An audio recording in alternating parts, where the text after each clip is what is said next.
Welcome, everyone. I'm Kimberly Boschman, and this is the Intentionally Intuitive podcast. In this episode, we're going to take a look at the forecast for each life path number for the full moon that's occurring on February 12th or 13th, depending on where you live in the world. We'll see what these energies hold.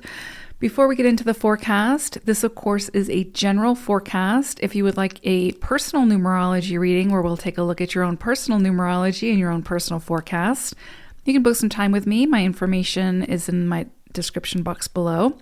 I look forward to working with you. All right, let's go ahead and see what's up. Life path number 3, you all are going to be working with the vibration of the 8 and the 9 for this illumination. So the 8 brings in energies around the material plane. So money, power, status, influence,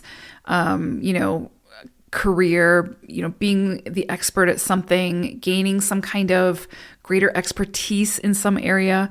But the 9 brings in this vibration of things closing out, some kind of ending. And also this is a full moon. So there's some kind of culmination here. There's some kind of something ending, but it doesn't have to be like, a bad ending. It's just things are closing out so that you can make room for the next chapter. So, an example of this would be maybe you're getting some kind of a promotion.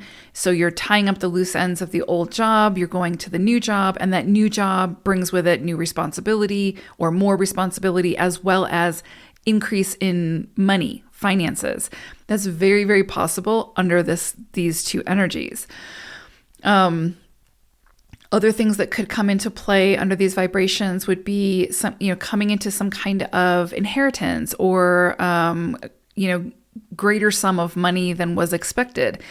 And because of this 9 energy, it's asking you to take a closer look at like, how are you using that money now? How are you using those resources? And, are you using it to help uplift, empower, inspire others, or are you solely using it for yourself? The 9 energy in this vibration is asking you to look for using your abundance in ways that can help to uplift, empower, inspire others, right? Stepping into a purpose greater than just self. So there's a lot of ways that this could kind of come into play.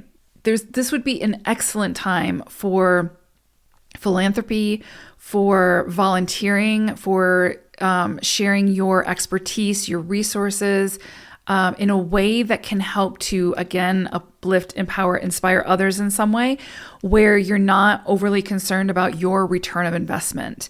That return of investment will absolutely come, but this isn't a time to be like hyper focused on that. That's not the reason, that's not the why, the why of why you're doing it, right? And so that could definitely come into play as well. But there's definitely a strong focus here on things ending, things closing out that have to do with, again, money, power, status, influence, etc. So it might be that, you had some kind of influence in some area of life and that influence is ending, right? Is closing out, but you're stepping into a different chapter now. You're stepping into the next chapter and that influence will look much different, right? Or the power that you may have in your life might look different moving forward. There's some kind of like shift here when it comes to some very tangible material aspect of your life. Doesn't have to be bad, doesn't have to be scary, just means there's a shift here. But it's a shift that's needed because when the 9 comes in, it's releasing us from what is no longer serving us. It's done its part, it's played its role, and now we just close it out, we tie it up with a nice bow, and we move on to the next thing, right? We invest our energy in the next area of life that needs that investment. So it doesn't have to be a bad thing. But there's definitely something closing out here, coming to culmination. And that can be a celebration as well, right? We can be celebrating that closure. There can be some relief there that it's closing out. And there's also the very strong possibility that with whatever this is that's closing out, you get the payout from that, right? So maybe you were contracting and you finished that job and now you're getting paid for that job. It's closing out and you're moving on to the next one. So that's kind of the energies that you may see come into play at this time. Same thing with power struggles, power plays. You could see those power plays close out at this time and you are free from those, right? You've got your power back, you're moving forward. Really strong energy for this full moon for you all. I hope it's a great one. Take care. Bye for now.